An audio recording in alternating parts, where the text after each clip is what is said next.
Okay, so I'm back for your English home learning for this week. So I'm in the drive for week 15 in the writing task. There's a boy in the girls' bathroom. So if you open up the PDF file at the bottom where it has all of the explanation of tasks for you, and you just scroll down, it starts with guided reading questions this week. And there's a number of different guided reading questions we want you to work through as you're reading the chapters. So you've got the PDFs which you can open so that you can read through. We're reading starting from chapter 34 this week up to 39, but no further for this week.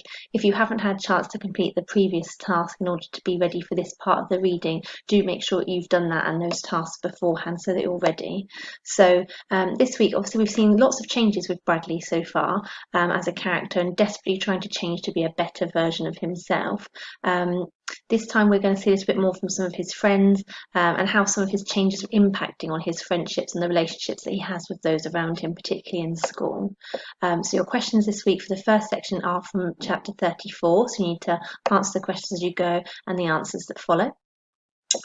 You've got more questions about your guided reading style questions for chapters 35 to 36.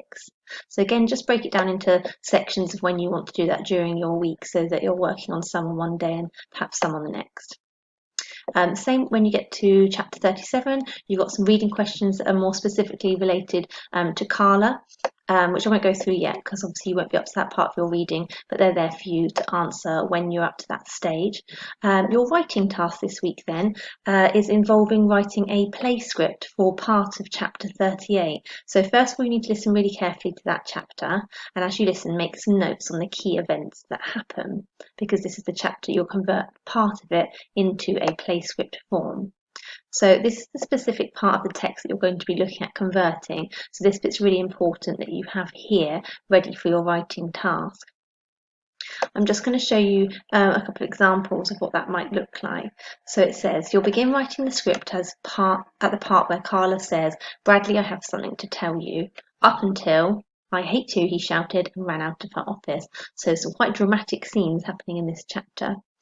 You'll be able to use most of the author's words, but you'll need to decide which bits the narrators will read and what the characters will actually say. And you also need to think carefully about stage directions. So there's a model right here. Okay, so in terms of stage directions, it will give you a better idea of how it describes what the characters are doing and how they're saying the words. So that if they were to pick up the script in order to perform it, they've got those directions in order to know how to act or how to say something. So here, for example, you've got your modelled right. Some of the things that you'll notice about the way that this is set out when you write your own is you have the names of the characters to the left-hand side and then a colon after their name, which is to indicate that they're going to do something and that they're going to speak. So the things that they do are the stage directions, and you'll notice here that they are written in this sense, they're written here in blue for you to see them so they stand out, but they're written in brackets. So it's almost like extra information for the person who would perform the speaking and the acting part. So it says what they do facially. So in an expression, it says "look worried." And it says what they may be doing with their body. So it's moving or playing with their fingers nervously. And then the speech, it says, "Bradley, I have something to tell you," which is the same as how it was written in the chapter. So you can pick out parts of what the characters actually say, of course, to put into a play script. I hope you can listen to me without getting angry or upset, it says, and it continues. So you'll need to choose the key parts of the text with the speech that you think is most relevant for the conversation that the characters will be having or performing. The other thing that you might do is maybe use adverbs to describe how they say something or do something. So you've got nervously there as an example. Okay, and then I would use this as a guide really. So set out your work, and then you can rewrite the scene on that particular slide as the play, using all of your own ideas. It'd be lovely to see some examples that we can have a look at and share in our celebration assembly. There's a checklist here for your writing the play script, so each of these features need to be within your work. The address that you can send your work to is here as always, so please make sure maybe email a picture or video it. It'd be fantastic if perhaps you get someone to help you perform at home. So we've got showtime here, maybe a parent, brother, sister, or someone that can help act it out with you. It would be really good to see those coming in as well.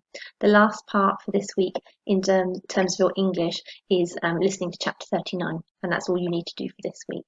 Okay, and then we'll have the rest of it to listen to next week. Okay, thanks so much, guys. I hope you're getting on really well at home, and take care. See you soon. Bye bye.